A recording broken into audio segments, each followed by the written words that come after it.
Get ready with me as I tell you about the not so glamorous parts about Paris that social media tends to leave out.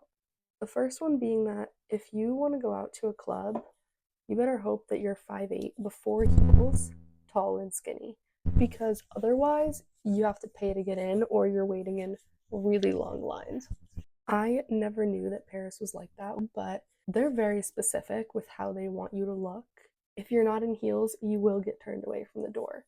If you're in jeans, you will also probably be turned away.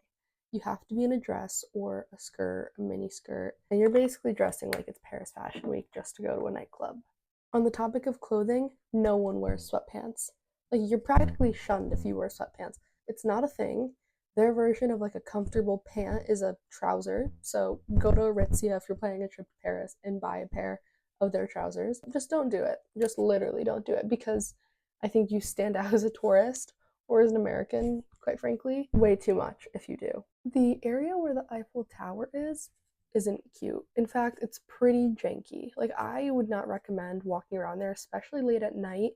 There's always scam artists, and it's just not a safe area. And I think it's really glamorized in the media, but that's not where you want to be.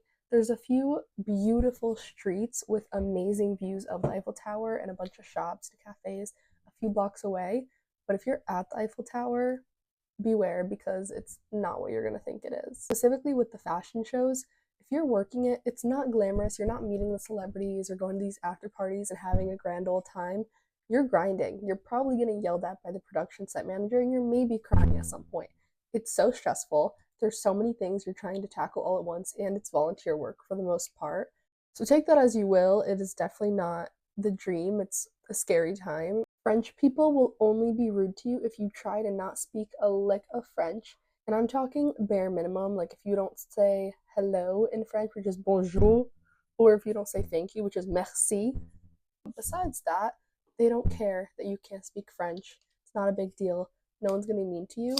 It's just if you disrespect their culture and you put no effort into trying to say a single word. If you want to do work in a cafe, make sure that it's an internet cafe, because most cafes don't want you sitting there with your computer. So you want to be pretty specific or they'll kick you out. I have also experienced some cafes that ask you to pay for Wi Fi, which is usually only a few euros, but still something to keep in mind. And then my last misconception is that thrifting can be really hit or miss in Paris. Honestly, I would recommend to stay away from most of the vintage shops unless you have crazy money to spend, because they have the purses that you want, but not for a price that you want it for. If you want that good, authentic thrift for the right price point, I would recommend going to a Free Piece Star or a Kilo shop, because a lot of times they have €1 bins where you can just sort through and literally get something for €1. And like the Kilo shop, you pay based on the weight of what you're buying, and there's different color markers that are all associated with different price points. And within the store, you can calculate how much your total would be before you bring it to the cash register to avoid any indecisiveness on what you want. There are a lot of really nice vintage shops though with beautiful curated collections, but they're doing the work for you by going and finding the pieces, so they're gonna upcharge for it. I think that I am all done. Let me know if you would like another one of these videos, or if I should do one that's more fashion school related in Paris, because there's a lot. I can come with that as well. See you in the next one. Bye.